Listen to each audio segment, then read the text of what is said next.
All right, Mads, how about we do a toast? I'm in. All right, to my jacket. To your jacket. Thank you. Here.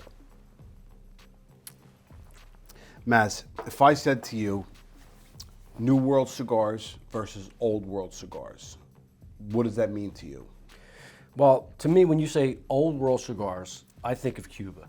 Sure. I think that's how we reference them. People out there, if you've never heard the term old world, new world, old world is considered Cuba.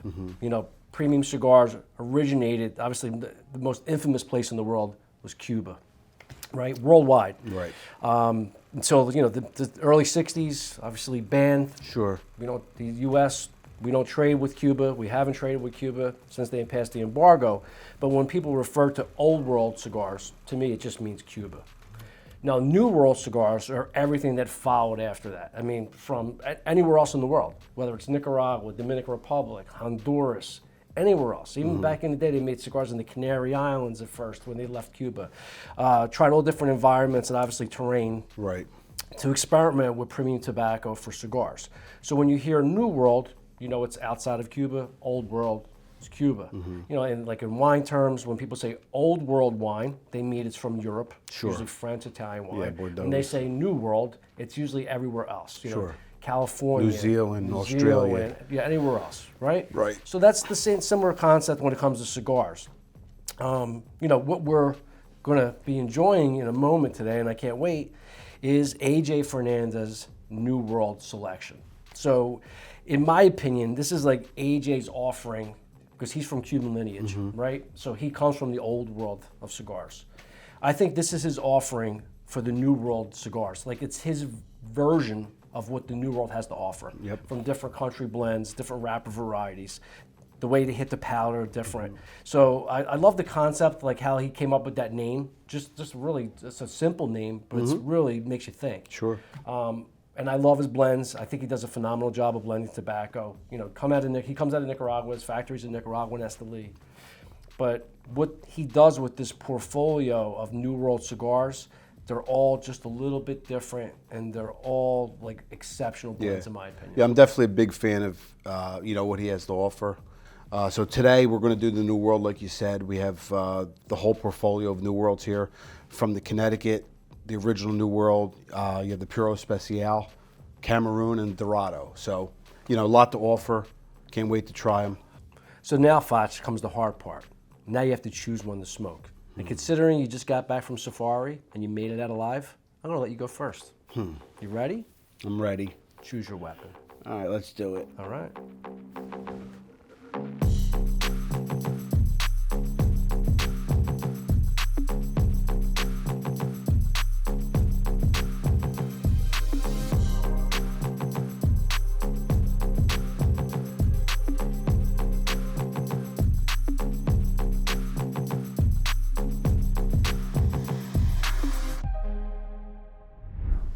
So, Foch, Yeah.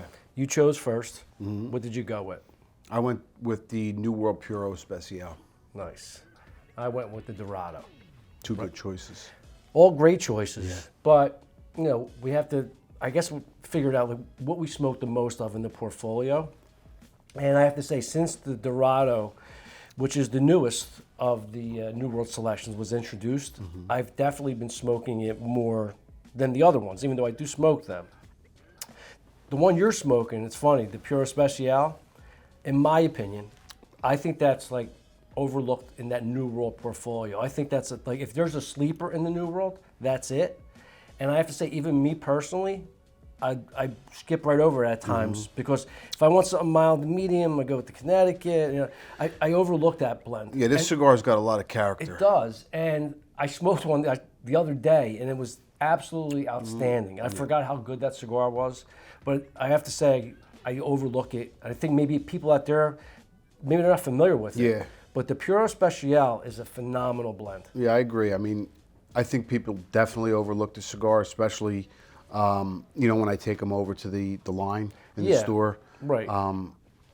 They just, for some reason, they don't gravitate toward this cigar. Yeah, I don't know, but the makeup of the cigar is definitely for people that like a spicy cigar. You know, it's a Nicaraguan Puro, Nicaraguan Habano seed wrapper, Right. Habano seed binder, which is, you know, doubling down on the Habano, which gives you which a lot I love of a Habano wrapper. Right, and I do too. And if there's fans out there of Habano wrapper and you haven't smoked any of the New World, you should start out with the Puro Special. Oh, absolutely. Because it's a double down of Habano, so it has a lot of leather and a lot of spice.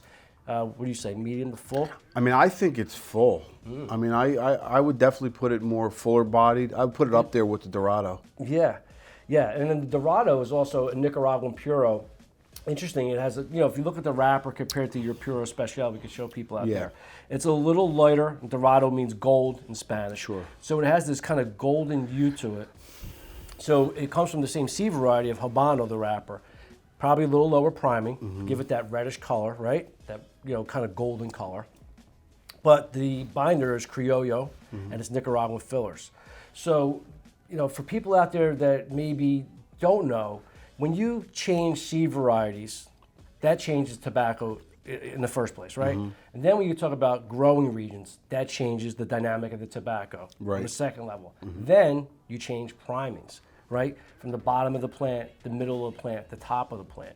That's why people say, well, it's a Nicaraguan Puro, that's a Nicaraguan Puro, what's the difference? There's a lot of variables. Yeah, it's a big difference. There's a lot of variables. Even with one growing region, just say all the tobacco from these two blends were from Esteli, which, by the way, they're not. Right. But one seed variety was Criollo, one was Habano, one was from the top of the plant was, Ligero, one was from the middle, Viso, Seco. Right. Changes the blend entirely. So for people out there that want to throw shade on people that say, oh, I like a Nicaraguan Puro, and they're like, well, if it's from AJ, it's a Nicaraguan Puro. They're all the same. That is not true. And the only way to really discover that is to smoke it for yourself. But also do some research. I mean, we give you this information so either believe us or you go back and you look at it and pour over some truism. Like, it is very true that the dynamic of the tobacco is greatly affected by the growing region, the primings of the tobacco, right, for sure, and the seed variety. All those factors matter, and that's why all the blends are different, right? Yeah. So hopefully that's a good little overview, little cheat sheet for people out there to understand. Even though we're both smoking Nicaraguan Puros, both from the AJ facility, they are totally two different blends. So Foch, with that in mind, different tobaccos, different primings, different regions, what tasting notes do you get from the New World Puro Special? I mean, I get a lot of dark chocolate. I get a lot of dark coffee. There's actually a sweetness to this particular cigar, almost like a chocolate-covered cherry maybe, but there's definitely a sweetness, and I do get sweetness from a lot of Habano wrappers. Yeah, you've said that before, and everyone's palate's different. When I smoke Habano, I don't really get a lot of sweetness, but that's why I always tell people, taste is personal, right? I don't always get that. And then when we talk about spice, I agree with you, but sometimes if we're too specific about the spice, like we say cayenne, black pepper, white pepper, some people take exception to that, and then other people love it, right? But sometimes it's hard to find the specific spice we're talking about, even for us. So sometimes when we say spice, it is a sensation too. Like when I say leather and spice, which I get from Habano, which by the way, I'm getting from this Dorado, this New World Dorado, to me it's a sensation on top of everything else. Right. Like my lips will actually tingle from Habano wrapper. It has, to me, it definitely has a peppery quality to it. I don't know if I can really wrap my head around exactly. There's times I might taste cayenne. But sometimes it even tastes, depending on if I've eaten something, like it hits me where it's more baking spices, so it's not so intense, but there's spice there. So it could taste more like cinnamon or nutmeg. It really depends on what you've had to eat, time of day, even from batch to batch. Cigars do change. I mean, there's no age statement. There's slight variables. But it depends on the time of day. All those factors matter, right? I mean, speaking of cinnamon, I do get that from the New World Cameroon. That's one of the notes I get from the Cameroon wrapper. Yeah, I mean, with AJ's blends in general, I think that his blends tend to be spice forward for the most part. Yeah. Even when he dabbles in the other selections, which we've yet to mention, with the Connecticut and Cameroon, I think for those wrapper varieties, he really is pushing it when it comes to the strength of the cigars with those wrappers. Because in my opinion, I've said it before, I think the AJ New World Cameroon is about as strong as you're going to get with a Cameroon wrapper. Oh, yeah. Right? Yeah. I mean, it's definitely not a milder cigar, by no means. I mean, it's definitely leaning medium to full. Yeah, and when you think about Cameroon wrapper, obviously there's a lot of factories that made it infamous, Fuente being one of them. It's on Dominican tobacco. It's a totally different animal. What AJ does with the Cameroon, it has that woody sweetness, that cedary note to it. The Cameroon does, but the filler tobaccos definitely are spice forward. You know, I think people have come to expect that from AJ's portfolio. If you're a little familiar with his blends, you know that it's going to push the boundaries of strength for all the different wrapper varieties. You know, what I really like about it is the fact that when you look at the portfolio and you look at the New Worlds, to the eye, they obviously maybe don't look strong, like the Cameroon. You see Cameroon, and then you see the Connecticut, and you're thinking to yourself, okay, I've had Connecticut wrap cigars before. I've had Cameroon wrap cigars before. I like that. Even when you look at the Dorado, that one obviously, to me, speaks, I'm going to be strong when I look at it. Yeah. But I even said with this Dorado, the first time it was introduced to the market at the trade show, the first time I had it, to look at it, it was deceiving to me. Because you see this wrapper, it has that really golden hue to it. And I don't know why in my mind I thought it would be just more like straight medium. And I think the Dorado is definitely a medium to full body cigar. Yeah, I think of the New World, I think you're right. The Puro Especial probably is the fullest, right? But this Dorado is definitely medium to full. Yeah. For sure. So Foch, if you had to rank the New World Connecticut and the New World Cameroon from a strength perspective, what category would you put them in? What body? Well, I mean, to rank all these from mildest to fullest, I would do the Connecticut first. Right. I would do the Cameroon second. Right. Then the New World, the original, and then I would go Dorado and Puro Especial. Yeah, I think, and I by the way, great. Do you agree? Great assessment. Okay. The one thing I would say is, to me, I think the New World original blend, which we didn't get into that yet, which we'll mention in a minute, and the Dorado are the same strength profile. I just think that the flavor notes are different based upon the wrapper. Okay. Even though, which you might as well get into, the New World original blend, you know, it's a Nicaraguan Oscuro wrapper. So it is a Nicaraguan wrapper like the Dorado. But the flavor of the New World, I think, is different. I think it has more like round flavor. There's spice there. There's richness there. I don't necessarily like taste a lot of sweetness with the New World, but the makeup of the cigar lends itself to have a little bit more round sweet notes, and I'll tell you why. The makeup's interesting. So it's a Nicaraguan Oscuro wrapper. The binder is from Jalapa. All right. Tobacco from Jalapa in Nicaragua tends to be aromatic and sweet. And then the filler tobaccos are from 3 growing regions, Condega, Ometepe, and also Esteli. Okay. So you have all those different regions of Nicaragua at play with that, obviously, Jalapa wrapper, which gives it sweetness. So, you know, I think it has great diversity, but I think you nailed it when you came to a strength category for people out there who've never had it, any of the New World blends.